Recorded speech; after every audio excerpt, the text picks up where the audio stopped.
تو اب کہتے ہیں کہ وورث سلیمان داؤدا، اور سلیمان علیہ السلام داؤد علیہ السلام کے وارث ہو گئے،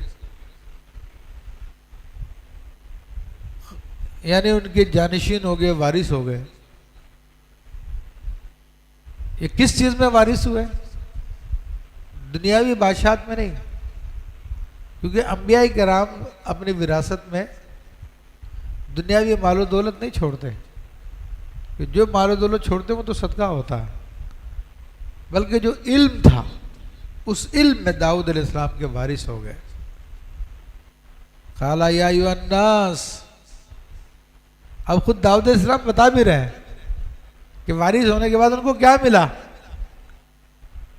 کہتے ہیں کہ علمنا منطق الطیر، کہ ہمیں پرندوں کی بولی سکھائی گئی ہے، وَأُوتِينَا مِن كُلِّ شَيْءٍ، اور ہر چیز میں سے ہم کو عطا ہوا ہے۔ إِنَّ هَذَا لَهُوَ الْفَضْلُ الْمُبِينُ، اور بے شک یہی ظاہر فضل ہے، یعنی یہ اللہ کا بڑا کھلا ہوا فضل ہے۔ یعنی یہ نہیں کہا کہ مجھے دنیا کا مال دے دیا، دولت دے دیا، بلکہ کیا کہا، مجھے پرندوں کی بولی سکھائی گئی اور ہمیں ہر چیز عطا کر دی گئی، یعنی اللہ نے عطا کی ہے۔ تو بہرحال یہ اللہ تعالیٰ کی نعمتوں کا شکر ہے، اور یہ فضل کو بیان کرنے کا طریقہ ہے، اور نبی کریم صلی اللہ علیہ وسلم نے بھی یہ فضل بیان کیا کہ ایک مرتبہ صحابہ کرام بیٹھے ہوئے باتیں کر رہے تھے، تو کہا کہ اللہ آپس میں کہہ رہے تھے، دیکھو آدم علیہ السلام کی شان کیا کہ اللہ نے آپ کو صفی بنایا، نوح علیہ السلام کو نجی بنایا، ابراہیم کو خلیل بنایا، موسیٰ علیہ السلام کو کلیم بنایا، عیسیٰ علیہ السلام کو روح کلمۃ اللہ بنایا۔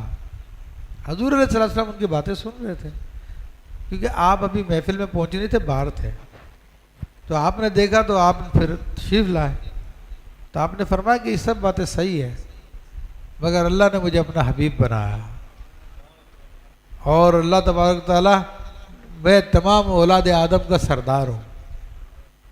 پھر آپ نے اپنی جو شان اللہ نے آپ کو بیان کی ہے، تو کہا کہ شفاعت میرے ہاتھ سے کھلے گی، سارے کی ساری باتیں، اور آپ کہتے جا رہے تھے ولا فخرا ولا فخرا، فخر کی بات نہیں ہے، تو میں تمہیں بتا رہا ہوں یہ اللہ کی نعمتیں ہم پر، الحمدللہ رب العالمین۔ تو عام طور پہ جو قریب رہنے والے ہوتے ہیں وہ نہیں سمجھ پاتے، تو بعض اوقات ان کو بتایا بھی جاتا ہے کہ اللہ کی نعمت اللہ نے ہم کو عطا فرمائی ہے۔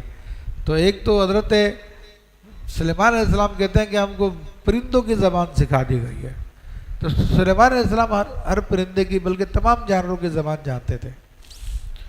آپ بیٹھے ہوئے تھے تو ایک پرندہ گزرا، اس نے کچھ بولا، وہ چلا گیا،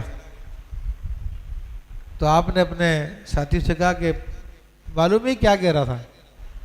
آپ نے کہا نہیں، لوگوں نے کہا نہیں، تو آپ نے فرمایا کہ یہ اللہ کی حمد بیان کر رہا تھا، اور کہہ رہا تھا کہ میں اپنے بچوں کے پاس جا رہا ہوں، ان کو ذرا دانا پانی، سلام بھی کیا اس نے آپ کو، ذرا ان کو دانا پانی کھلا کے آ جاؤں میں پھر کچھ دیر بعد واپس گزروں گا میں۔ تو لوگ بیٹھے رہے اور دیکھا کہ وہی پرندہ پھر گزرا، اور پھر کچھ کہتا ہوا گزرا ہے وہ۔ اسی طرح مختلف پرندوں کی بات چیت آپ کے بارے میں آئی ہے، جو آپ نے بیان کی ہے کہ ہدہد کو دیکھا، یہ کیا کہہ رہا ہے، مور کیا کہہ رہا ہے۔ آپ نے اپنے ساتھیوں کو، اپنے جو بھی آپ کے اصحاب تھے ان کو بتایا تھا سارا کا سارا، اور ہمارے نبی علیہ السلام کو بھی شان عطا فرمائی گئی۔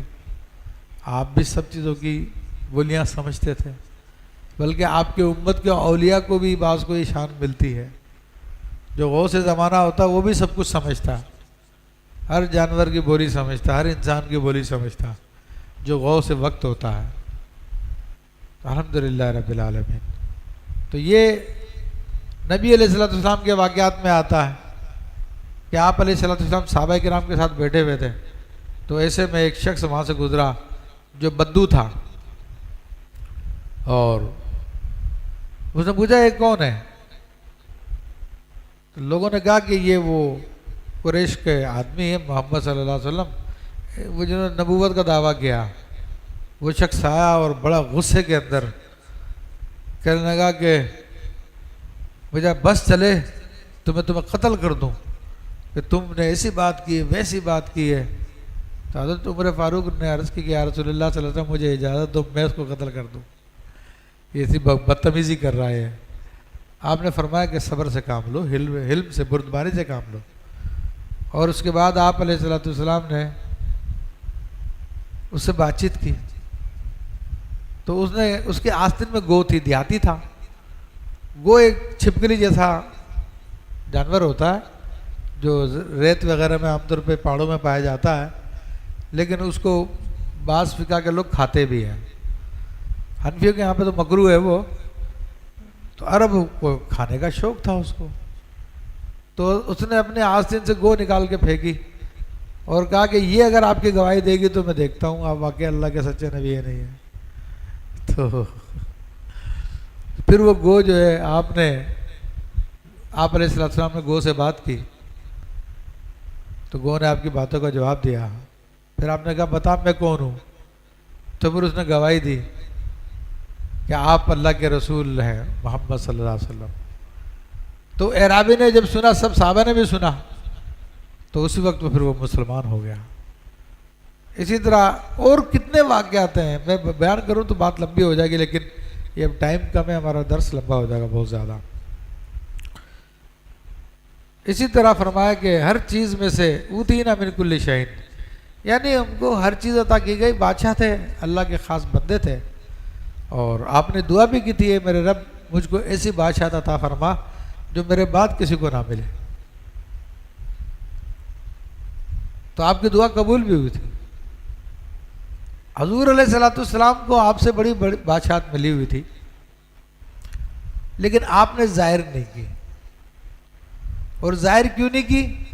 تاکہ حضرت سلیمان علیہ السلام کی بات قائم رہے, ان کا بھرم قائم رہے, کیونکہ انہوں نے اللہ سے دعا کی تھی.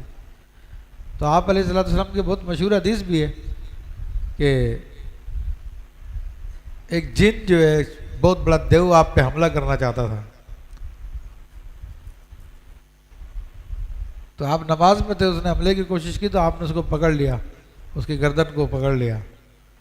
اور آپ علیہ الصلوۃ والسلام نے صحابہ سے فرمایا کہ میں نے سوچا کہ اس کو مسجد نبوی کے ستون سے باندھ دوں تاکہ صبح مدینہ منورہ کے بچے آ کے اس سے کھیلیں, لیکن پھر مجھے سلیمان علیہ السلام کی دعا یاد آ گئی کہ اللہ مجھے ایسی بادشاہ دی ہو پھر کسی اور کے پاس نہ ہو. تو میں نے پھر اس کو چھوڑ دیا. یعنی آپ نے اس کو باندھا نہیں, آپ کو ان سے بڑی بادشاہت حاصل تھی, مگر سلیمان علیہ السلام کا بھرم تھا, ان کی دعا تھی, اس کو قائم رکھا آپ نے. پھر فرماتے ہیں کہ وہ حشر علی سلیمان جنودہ من الجن والانس والطیر فہم یوزعون, اور جمع کیے گئے تھے سلیمان علیہ السلام کے لیے جنوں کے لشکر, انسانوں کے لشکر اور پرندوں کے لشکر. تو وہ روکے جاتے تھے, یعنی آپ کی خدمت میں ہر وقت یہ لشکر رہا کرتے تھے.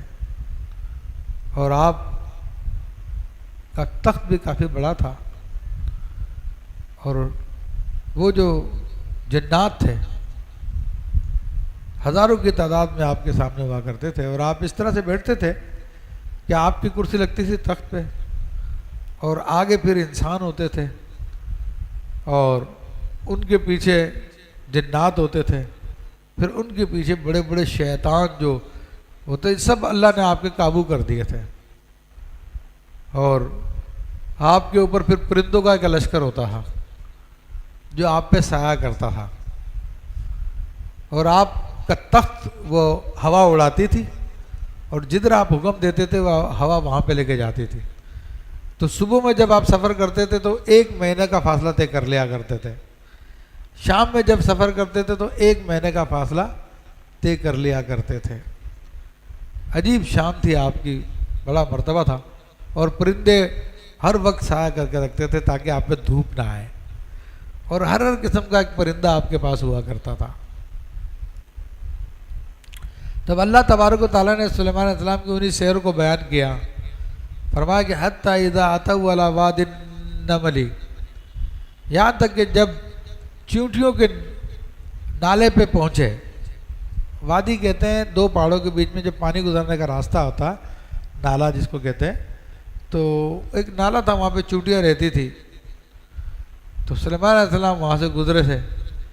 کہتے کہ وہاں سے آپ 3 میل دور تھے، اس نالے سے 3 میل دور تھے. قالت نملتن، وہ چونٹی بولی.